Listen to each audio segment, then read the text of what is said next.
I have two questions for Mr. Tong. I understand you're not that fluent in Mandarin, maybe, but would you like to say a few words in Chinese to introduce yourself to the Chinese viewers or readers? Question number two, I understand you've been working very closely with Mr. Shanmugam in the past. So if you're given a chance, would you like to follow his steps and take out a political appointment in the future? Could you run your second question by me again, please? Sorry. I understand you've been working with Mr. Shanmugam closely in the past. Yeah, so if given a chance, would you like to take out a political appointment as well in the future? Yeah, I worked with Minister Shanmugam for many years. In fact, 16, I think to be precise, when he was still in legal practice. And obviously in that period, I worked very well with him. He was my mentor, and he gave me lots of opportunities in my career. As to whether or not I want to follow in his footsteps and take on that plunge that he has into being a full-time cabinet minister and to hold office, I think it's very early to say. You've heard me say earlier that I am completely new in the political arena, apart from my grassroots work. If I do get elected, this will be very different from what I've been used to doing. So give me some time to make sure that I can serve my residents. Local politics is often as important as the national ones. And I think it's very important, as I said earlier, to make sure that I spend the time and take the effort to earn the trust and respect of the residents. It is only with that I can then build a platform on which to progress. So I'm not sure I've answered your question directly, but I've given you my views on how I see that. As for my fluency in Mandarin, it's not as fluent as I'd like it to be. It's perhaps a source of some regret that I haven't paid more heed to my Chinese teacher in the earlier days. But it's something I'm constantly improving on. I don't take it lightly, and I see it as a very important asset to have when communicating, not only with residents, but also in the course of my work. And nowadays, as you know, the legal industry is so international. It is extremely important to be able to command the language. As for the quote in Mandarin, let me think about it and I'll come back to you. Hello. Thanks, Dr. Ang. This question is for all three candidates. Vikram, just now you mentioned that you sensed more skepticism among the younger generation, compared to the older generation. So for all three candidates, can I just ask, what is the general view among your friends and your peers of the People's Action Party?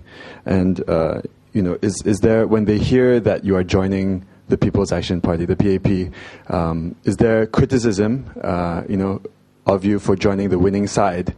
And this question maybe for Vikram especially is, do you get a sense that among the younger educated voters that there's a growing tide of support for the opposition? Thanks. Oh, okay, since you started with me. I think the good news or bad news is that I've actually been a member of the PAP for about 3 years or so. And I think for some sad reason that piece of information came out in public quite early. So I think I was under fire from quite early on. I think the initial response I had when people found out was, almost every issue they had with government policy, they would ask me about, every time we met. So, what do you think of this? What do you think of that? Why did the government do this? And, that's when you suddenly realize that even a rank and file member who has no office, no say in what's being done, is suddenly accountable for everything. But I guess that was good training. So, you get a lot of flack. But one of the things I found, and this is especially so with time, because I'm now in my early 30s, and I think people are probably most rebellious teenage years, early 20s. But for a lot of my friends, we've already been through a couple of ups and downs in our own lives, and I've seen many people who've worked abroad coming back. And I think as people get older, they probably realize that, by and large, we've got a lot of things right. So I won't say it's, people are sort of falling over their heels in worship of the PAP or anything, but I think by and large, there's sort of a respect for the PAP.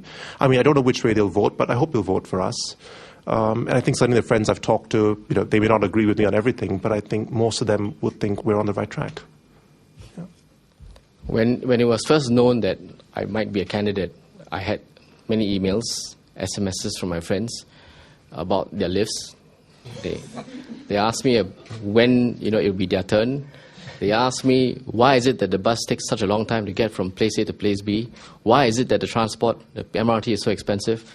You know, tongue in cheek. But,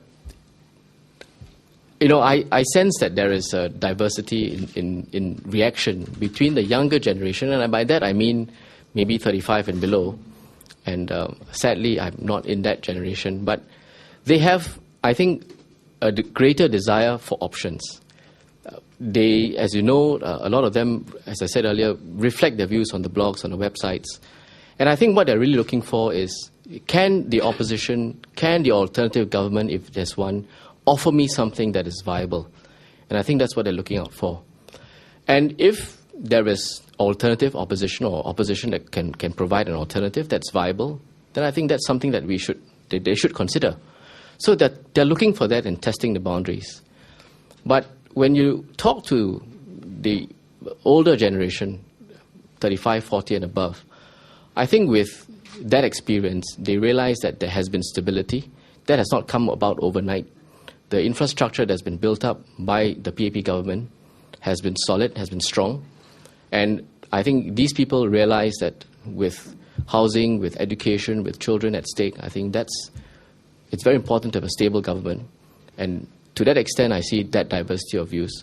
So, in answer to your question about the reactions, I think it has been mixed. But by and large, I think eventually people do see that it is a stable government. It is not achieved overnight. And I think that's something that, at least for my friends, I mean, they're proud of when I say that I'm going to be a candidate for the People's Action Party. Thank you.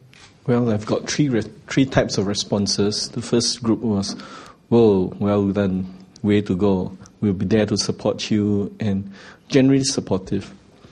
A second group came along and said, oh no, you have less time for your wife and your family, and they are genuinely concerned that it will take away privacy, it will take a lot of demand on a toll on your body and your mind, your time. So they are concerned. Then there's the third group saying, but you don't smile enough. You're not from you don't fit the model. You don't speak English or Mandarin well enough. You are not you're not young enough. I say, yeah, I'm 45. I say, yeah, you're not young enough. You may not last the distance. They should get younger people. And I think when you look at these three perspectives, they're all very valuable to look at, because on the one hand, people do have a stereotype view of what constitutes a PAP candidate.